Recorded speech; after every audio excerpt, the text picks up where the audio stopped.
खुलुमबाय। गोजोन सुनिबार मोनाबिलिनि बयनिसिमबो गोजोननाय जासिहरग्रोनाय थाबाय। नोंथांमोननि थाखाय मोननैसो खौरां लानानै फैलायबाय। अन्नानै खौरांखौ जोबजासे खोनासंलां आरो चेनेलाव गोदानै फैदोंब्ला अन्नानै लाइक खालाम आरो साबस्क्राइब खालाम। दानिया फै जोङो मोननैसो खौरांखौ मिथिनानै लादिनि। गाहाय रादाबाव दङ दिल्ली सरकारनि मोनसे गोजोनथाव फोसावनाय। मोनसे समस्तियावहाय 1000 भलान्टियार दैखांनो थाखाय बिथांमोनहा थि खालामनाय जाबाय। सेथियावनो जादों गाव गावनि ओनसोलावहाय उखैनानै थानाय दङब्ला बिसोरखौ फन नाम्बारनि जुगिदियै बिथांमोननो गांनाय उखैनायखौ सुफुंनो थाखाय थिरांथा लानाय जाबाय। आरो नैथि नम्बरावहाय न' थांनानै गासैबो गथ'फोरखौ फरायसालियाव लाबोनाय आरो दिल्ली ओनसोलाव सासेबो सोलोंथाइ मोनै सुबुं थानो मोना होननानै बिथांमोनहा 2 नम्बरावहाय बिथांखि लानाय जादों। आरो 3 नाम्बार बिथांखियानो जाहैबाय रावबो न'आवहाय बेमारि गोग्लैसोनानै थानो मोना, गासैबो हस्पिटालाव थाफैनांगौ आरो गोग्गो देहा मोननांगौ आरो गासैबो मुलि मोनजानांगौ, बे थिरांथाखौ लानाय जादों। आरो 4थि थिरांथायाव बिथांमोनहा थिरांथा लानाय जादों दिल्ली ओनसोलाव रावबो न' गैजायै मानसि जानो मोना आरो फुटपाथआव थानाय सुबुंफोरनोबो न' लुनानै होनायनि बिथांखि लानाय जादों। आरो जोबथा बिथांखियानो जाहैबाय गाव गावनि ओनसोलावहाय साफाई अभियान साफा लानांगौ आरो बे साफाई अभियानाव गासै ओनसोलनि सुबुंफोरा जगदान होनांगौ होननानै बिथाङा खावलायदों।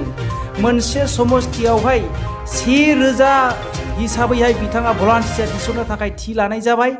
गासै दिल्ली रायजोआवहाय 5 लाख सुबुंफोरा बेजों एंगेज जागोन, खामानि मोनगोन होननानै बिथाङा फोसावदों।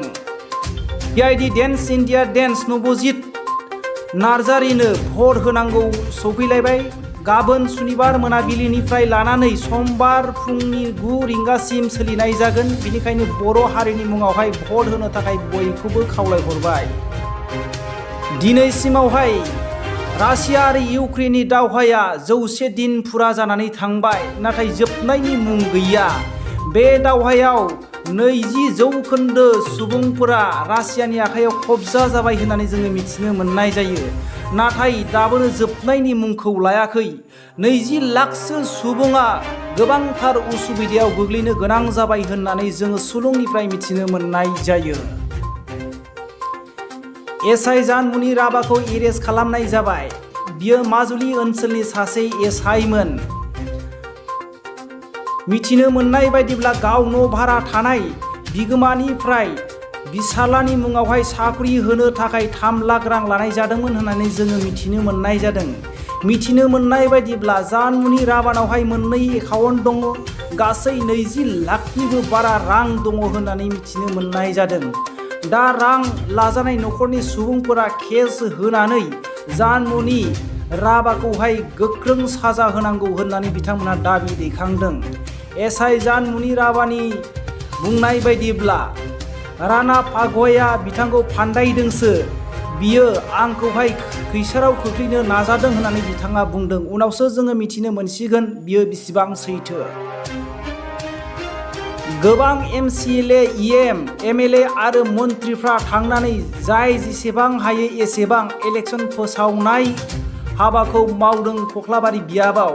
बेयावनो बारग' मन्थ्रि प्रमिला रानी ब्रह्म बिथाङाबो कख्लाबारि बियाबाव थांनानै इलेक्सन फोसावनाय हाबाखौ मावदों आरो बिथाङा बुंदों 15 बोसोर जाबायमोन कख्लाबारि बियाबाव थांनो मोनैया, दिनै थांनो मोननानै मुखामुखि रायज्लायनो मोननानै गोबांथार गोजोननाय मोनदों होननानै बिथाङा बुंदों। बिथांनि बुंनाय बायदिब्ला बिथांखौहाय सिगां टिभियावसो नुयोमोन, दिनै मोगथाङावनो नुनो मोनबाय 15 बोसोरनि उनाव। बिनिखायनो मोखांजों मोखां नुनो मोनज्लायनानै गोबांथार गोजोननाय मोननाय फोरमायदों बिथाङा। आरो बिथांनि बुंनाय बायदिब्ला मोजाङै मोजां भट जायोब्ला BPF हानजायानो देरहासार जागोन होननानै बिथाङा दाबि दैखांदों। बेजों लोगोसे दिनैनि रादाबा एसेनोसै। रादाबखौ जोबनायसिम खोनासंनायनि थाखाय बयनिसिमबो साबायखर थाबाय। जै बर' हारिनि जै।